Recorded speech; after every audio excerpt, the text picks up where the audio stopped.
गया है। संगठन पर बहुत जोर रहता है चुनाव के दौरान में, और तमाम सी व्यस्तताओं के बीच में विकास पांडे जो पश्चिमी नगर मंडल के अध्यक्ष हैं, वो उनसे बात करने का मौका हम लोग ले पाए हैं। जब तैयारी में लगे थे हम लोग डिप्टी सीएम के सब मौका की सभा को लेकर के, उस दौरान बड़ी बात हमने समय निकाल ले पाया इनसे और बात करने की कोशिश की कि क्या स्थितियाँ चुनाव की हैं, क्या किस तरह से चुनाव शुरू हुआ और कौन सी ऐसी चीज़ें हैं जो दूसरे प्रत्याशियों से आप अपने को अव्वल मान रहे हैं। एक सबसे बड़ी चीज़ जो हम लोग देख पा रहे हैं, भारतीय जनता पार्टी ने इस बार एक नया प्रयोग किया। जब सेविंग्स कम हो और सपने, एक नया प्रयोग किया। तमाम से उम्मीदवार थे, तमाम से गन्ना से टाइप के लोग थे, तमाम से पुराने लोग थे, तमाम से इलेक्शन एक्सपर्ट लोग थे जो हर बार टिकट मांगते हैं।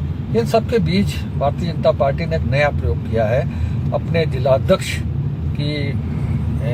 जिलाध्यक्ष के नाम एक टिकट करके उम्मीदवार घोषित करके उनकी मां को उस नगर पालिका परिषद का उम्मीदवार बनाया है जहां भारतीय जनता पार्टी आज तक कभी नहीं जीती। तो यहीं से शुरुआत करते हैं विकास पांडे से बात करके कि इस एक्सपेरिमेंट के मतलब क्या है और इस एक्सपेरिमेंट का जो तैयारियां हैं वो कहाँ तक पहुंची हैं। विकास जी, जो नया प्रयोग किया गया है भारतीय जनता पार्टी ने, नेतृत्व ने आपके जिला अध्यक्ष जो हैं आपकी पार्टी के जो सर्वोच्च पदाधिकारी हैं उनके मां को टिकट दे करके ये संदेश दिया है कि पूरी पार्टी लग जाए और जो अविजित दुर्ग है अभी तक भारतीय जनता पार्टी जिस तक पहुंच नहीं पाई है हम उसे हासिल करें। ये बड़ा लक्ष्य दिया गया है, उम्मीदवार आपके मन का रखा गया है। तो क्या तैयारियां हैं और अभी तक कहां तक क्या सिम्टम्स क्या दिख रहे हैं जो लड़ाई शुरू हुई है उसकी? देखिए, बहुत बहुत धन्यवाद। पहले तो मैं आपको बहुत बहुत आभार व्यक्त करूंगा। दूसरा सबसे बड़ी चीज़ ये है कि अभी आपने एक शब्द इस्तेमाल किया, अवैध दुर्ग बना हुआ है नगर पालिका, और भारतीय जनता पार्टी हर दुर्ग को ध्वस्त करने के लिए जानी जाती है। हमने चाहे हैदराबाद के नगर निगम के चुनाव में स्वयं हमारे राष्ट्रीय अध्यक्ष ने वहां जाकर के प्रचार किया और हमने एक बड़ी लकीर खींचने का काम किया। ये आपने देखा है, बहुत करीब से देखा है इन सारी चीज़ों को। तो भारतीय जनता पार्टी का कार्यकर्ता इन्हीं विषयों के लिए जाना जाता है कि वो बड़े बड़े अवैध किले हमेशा ध्वस्त करता रहता है और ध्वस्त करके ही दम लेता है। और यही कारण है कि हमारी पार्टी ने, भारतीय जनता पार्टी ने यहाँ के जिला अध्यक्ष पर दांव लगाया है, उन पर विश्वास जताया है और संगठन का एक एक कार्यकर्ता जिला अध्यक्ष जी की कार्यपद्धति से वाकिफ है और वो पूर्णतः लगन के साथ इसमें लगा हुआ है कि हम इस बार इस काले अध्याय को बिल्कुल खत्म करके दम लेंगे। सही कहा, जिस दिन से उम्मीदवार घोषित हुआ है, लिस्ट आई है, उस दिन से पूरा संगठन लगा है। लेकिन उसका एक दूसरा स्वरूप भी हम दिखा रहे हैं। केवल एक ट्रायल हो सकता है, एक ट्रेलर हो सकता है। जब पूरे संगठन की प्रतिष्ठा दांव पर लगी है, जिला अध्यक्ष की मां चुनाव लड़ रही हैं उस समय, और संगठन पर सारा दारोमदार ही आपसे स्वीकार करते हैं, सारे जो चीजें हैं वो सारी चीजें संगठन पर ही दारोमदार है। पूरे चुनाव का संगठन का जो स्वरूप है वो ही ऐसा बनाया गया है कि उम्मीदवार कोई भी हो, हमें चुनाव की तैयारी में, चुनाव मैदान में कूदने पर कोई दिक्कत नहीं। लेकिन आपके यहाँ स्थिति ये है कि एक मंडल अध्यक्ष जो इस नगर क्षेत्र का है वो अपनी बीबी चुनाव जिताने में लगा है, उसे जिला अध्यक्ष की प्रतिष्ठा से कोई लेना देना नहीं है। वो उसकी प्रतिष्ठा इसमें है कि उसकी बीबी चुनाव जीत जाए। उससे भी वो भी कुर्बानी कर सकता था कि वो अपनी बीबी को जब फैसला हो गया कि जिला अध्यक्ष की मां चुनाव लड़ने वाली है, इस हार जीत का मतलब होगा, उसका मैसेज जाएगा, तो वो भी कुर्बानी कर सकता था। तो ये जो दोहरी चाल है कि आपका एक मंडल अध्यक्ष बीबी को चुनाव लड़ाने में व्यस्त है, तो कैसे ये आपकी जो तैयारी है, जो दावे हैं तैयारी के, उसे कैसे माना जाए पूरा? देखिए, इससे पहले भी 2017 के नगर निकाय चुनाव में भी उनकी पत्नी चुनाव लड़ी थी और मुझे लगता है कि ये विषय इतर है। सारे लोग चुनाव लड़ते हैं। और दूसरी बात, जब जिलाध्यक्ष जी की टिकट घोषित हुई है तो वो अभी घोषित हुई है 24 तारीख को। उनकी पत्नी का आवेदन बहुत पहले से था और चूंकि वो दोबारा चुनाव मैदान में है तो ये भी हमारे लिए अत्यंत आवश्यक हो जाता है कि हम बाढ़ में भी जब अच्छा काम करेंगे, बाढ़ में हमारे मजबूत प्रत्याशी लड़ेंगे तो निश्चित तौर पर उसका लाभ हमें चेयरमैनी चुनाव में भी मिलेगा। तो मुझे लगता नहीं है कि इससे बहुत ज्यादा फर्क पड़ने वाला है, क्योंकि संगठन भारतीय जनता पार्टी का भी आपने कहा संगठन इस तरीके से बनाया गया है कि हम किसी भी प्रत्याशी को मैदान में ले आए और भारतीय जनता पार्टी के कार्यकर्ता में वो ताकत है, उसमें इतनी शक्ति है कि वो उसके परिणाम अपने अनुकूल कर सकता है।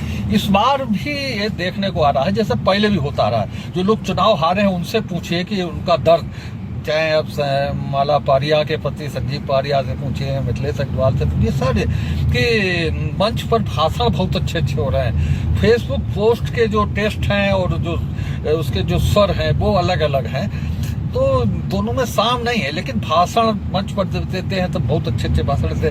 आज नरेंद्र सिंह यादव का स्वागत समारोह, तो वहाँ जो भाषण हुए हैं क्या बात है, कैसी कैसी लच्छेदार बातें लोगों ने करी हैं। तो कुल मिलाकर के जब लक्ष्य है कि एक बड़ा लक्ष्य है, और लक्ष्य जिलाध्यक्ष के हारने का भी मतलब है, जिलाध्यक्ष के जीतने का भी मतलब है, तो ये जो फेसबुक की पोस्ट का जो प्रचलन है और जो जहाँ सब लिख दिया और उसके बाद में लोगों को, इसका भी आप जब आपके यहाँ पूरा IT सेल है, पूरी जोर रहता है सोशल मीडिया पर, तो ये सोशल मीडिया पर जब गलत काम होते हैं तो उसका नहीं कुछ असर पड़ता क्या?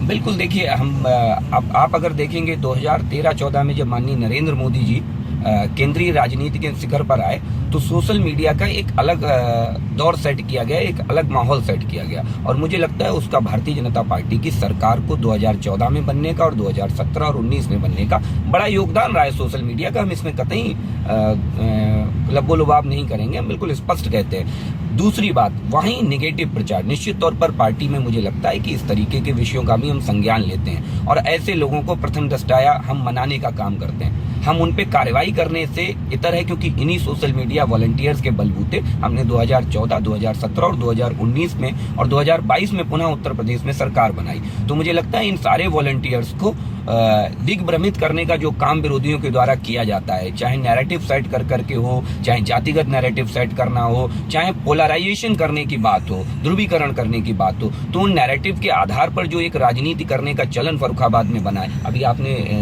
माला पारिया का जिक्र किया, उसके बाद आपने मिथिलेश अग्रवाल जी का जिक्र किया। मुझे बहुत याद है वो चुनाव, 2017 का वो चुनाव। मुझे कहते हुए बड़ा दुखद होता है। मैं फर्रुखाबाद की जनता से भी ये कहना चाहूंगा कि जो ध्रुवीकरण करके भारतीय जनता पार्टी को हराने की साजिश होती है, उस पे अंकुश लगाने का ये चुनाव है, क्योंकि ये भारतीय जनता पार्टी का ट्रिपल इंजन का चुनाव होने जा रहा है और मुझे लगता है फर्रुखाबाद की जनता इस ट्रिपल इंजन के चुनाव पे ही आगे बढ़ने वाली है। सभासदों की संख्या बढ़ जाए, क्योंकि पिछली बार आपके केवल 4 सभासद जीते, सभासदों की संख्या बढ़ जाए, इसलिए आपने कई दागी सभासद जो निवर्तमान सभासद हैं उन पर दांव लगा दिया, जिनके घरों पर छापे पड़े थे, जिनके खिलाफ मुकदमे चल रहे हैं, केवल इसलिए कि उनकी दबंगई है वार्ड में, उनकी दबंगई के नाते वो दबंग एक खेल होते हैं, जो दबंग होते हैं, दबंग टाइप के लोग होते हैं, वो ये बहुत करते हैं कि कोई बीमार पड़ जाए तो उसकी मदद कर दे, और लड़की की शादी हो तो उसमें मदद कर दो, तो उनकी छवि एक समाज सेवी की छवि हो जाती है, उस छवि का लाभ उन्हें कहीं कहीं चुनाव मिलता है। तो आपने जानबूझ करके संख्या बढ़ जाए सभासदों की, आपने अपनी जो लाइन है स्वच्छ छवि और जितनी चीजें आप लोग गिनाते हैं उसे छोड़ करके आपने दागी छवि वाले जो निवर्तमान सभासद है उन्हें आपने टिकट दे दी, उन्हें आपने भाजपा ही बना दिया। देखिए, बहुत अच्छी बात कही अभी आपने। मुझे लगता है कि जब ये सवाल आप भारतीय जनता पार्टी से करते हैं तो ये सवाल करने के लिए आप एक बार सम्मानित जो हमें निवर्तमान चेयरमैन है उनसे भी करिए। वो भी लोगों की बहुत मदद करते हैं, ऐसा वो उनके द्वारा कहा जाता है। वो भी बहुत शादियां कराते हैं लोगों का, ये सब करते हैं। तो मुझे लगता है अगर वो दबंग है तो हमारे भी सभासद दबंग हैं, मुझे कहने में कतई ऐतराज नहीं है। और अगर वो समाज सेवी हैं तो हमारे द्वारा दिए गए टिकट भी समाज सेवी हैं, मैं ये विश्वास के साथ दिला। दूसरी चीज, यकायक हो सकता है कहीं कोई ऐसा विषय हो, कहीं किसी सभासद, देखिए जनता का निर्णय, लोकतंत्र में जनता जनार्दन होती है और मुझे लगता है उससे जनता की अदालत से बड़ी कोई अदालत नहीं होती, और जनता ने जिसे समर्थन दे दिया तो मुझे लगता है कि उससे बड़ा समर्थन किसी का नहीं होता है। और हमने यही प्रयोग किया है कि हमने जनता जिसके प्रति विश्वास जता रही है, भारतीय जनता पार्टी ने भी उसी के प्रति विश्वास जताया है। यही हमारा पहला प्रयास रहा है। और राजनीतिक दल होने के नाते आप इस बात को बहुत अच्छे से मानते और समझते होंगे, संख्या बल का बड़ा उपयोग होता है राजनीति में, और मुझे कहने से भी कोई गुरेज नहीं है। और संख्या बल के उपयोग से ही हम नगर पालिका में जो भ्रष्टाचार है उस पर भी अंकुश लगाने का प्रयास कर सकते हैं। हम नगर पालिका की जातियों को भी रोक सकते हैं, जो मुझे लगता है कि छद्म प्रवृत्ति से वो बजट पास करा ले जाते हैं और उसका फिर बंडर बाट करते हैं, हम उन पर भी अंकुश लगाने का प्रयास कर सकते हैं। इसी कड़ी में हमने ऐसे सभासदों पर भी दांव लगाया है जो जनता के बीच लोकप्रिय हैं और जनता उन्हें जिता करके भेज सकती है। आपने जो निवर्तमान चेयरमैन है उनके 15 साल के भ्रष्टाचार के खिलाफ आवाज उठाई है, लेकिन कुछ नया आप कहीं करके नहीं दिखा पाए। 7 ब्लॉकों में आपके ब्लॉक प्रमुख हैं, जिला पंचायत आपकी है, कोई आदर्श वहाँ आप नहीं दिखा पाए। कैसे जनता भरोसा करे आपके ऊपर कि जहां आपको जनता ने पूरी ताकत दी। ब्लॉक प्रमुखों में कोई ऐसा नहीं कि आपके पूर्णकालिक ब्लॉक प्रमुख हैं, वहाँ कोई आप किसी ब्लॉक में कोई ऐसा आदर्श नहीं दिखा पाए जहाँ पेवर ब्रिक्स ना लगती हो, जहाँ की सड़कें बहुत अच्छी बन गई हो, जहाँ पानी की बहुत अच्छी व्यवस्था हो गई हो, ऐसी कोई चीज़ नहीं है। तो आप जो चुनाव के समय ये ब्लॉक में जो भ्रष्टाचार का मुद्दा उठाते हैं वत्सल अग्रवाल के, इसे किस रूप में लिया जाए?